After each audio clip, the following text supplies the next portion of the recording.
Пеги 18. Hi everyone, my name's Alex Hutchinson, Creative Director on Far Cry 4. I'm Mark Thompson, I'm the Narrative Director on Far Cry 4. Nice to meet you. Nice to meet you as well, and welcome to Karat, our new fictional location. So in Far Cry 4, you step into the shoes of AJ Gale, who is returning to the country of his birth, initially just to scatter his mother's ashes before he gets caught up in what's essentially a civil war.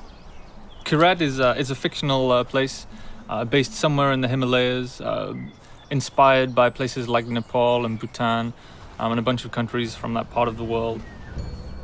So looking out there, one of the core things of any open world game, that sort of excitement and mystique and hope of an open world is, what is all that smoke coming from? What temples are out there? What secret locations? So we've peppered the world with different places to find, all of them filled with loot and secrets and collectibles and all that good stuff. And of course, the open world of Far Cry is densely populated with a variety of different animals, beasts. And also that's some kind of yak. I don't even know what that animal was. Yak, I believe. Is it yak? With next-gen fur. Next-gen fur, that's true. Individually modeled hairs. So you see here with the eagle, you won't see it in this demo, but you can be attacked from above for the first time in a Far Cry game. So we've tried really to play with verticality, to have threats above and below you.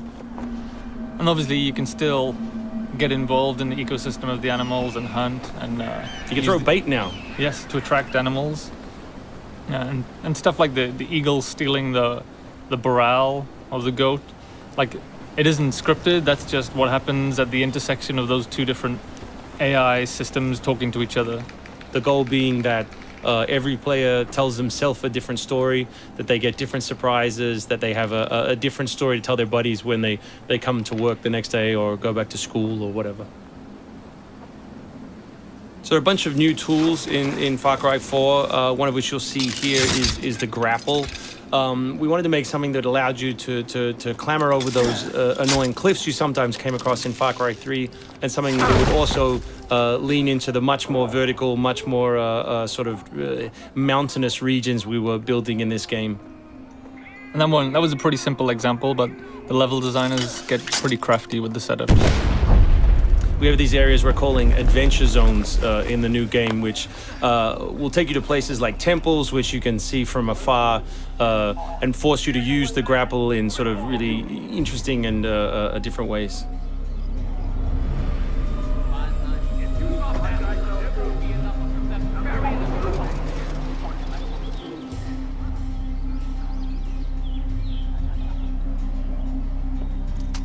The auto crossbow is a new stealth weapon that we've introduced for Far Cry 4.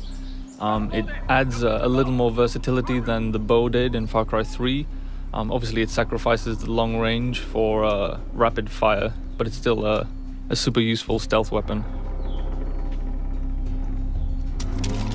So this is one of my favorite bits. This if you look down when you're meleeing in the new game, you kick. So you can do all kinds of fun setups such as that. Kicking things is hilarious. I expect people around the world to be kicking rocks, explosive barrels, dead bodies come November.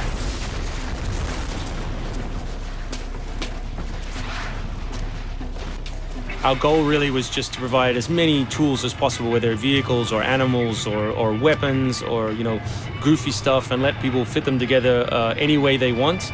Yeah, and we've snuck a few features in that fans of Far Cry 3 I think are going to be surprised by. Drive and shoot. Yes. So drive and shoot, obviously it's a bit frustrating to be chasing someone forever and have to sort of drive in front of them, pull over and wait for them to get out. So now in the vehicles you can drive and shoot with any one-handed weapon. And you can also do driving takedowns from any vehicle, which I really like. So this idea of leaping from your vehicle into another vehicle, do horrible things to them, boot them out the side, and then continue on your merry way. You can now deliver death without even leaving your seat. So wingsuit is still here, and it's really cool, as you see, and actually when the space became more vertical, it actually became more fun. The mountainous environment means that there's a lot more wingsuiting to be found. And hopefully you won't get it before the middle of the game. You will. Hopefully you will get it before the middle of the game. That's the current plan.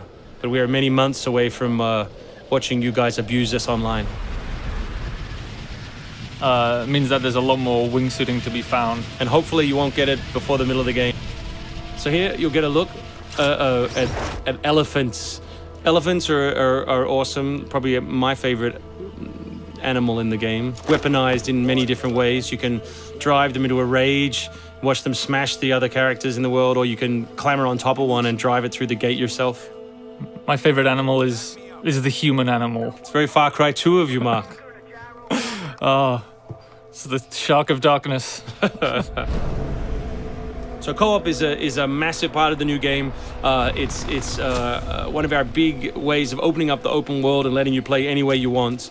So basically, when you ask your buddy to join, all the solo missions turn off, and you're left with all of the open world toy, the outposts, the fortresses, the towers, all the quests to play any way you want.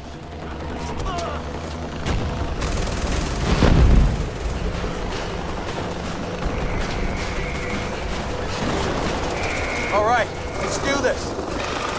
What do you think of the Buzzer, Mark, which is a small one-man helicopter? It's very red.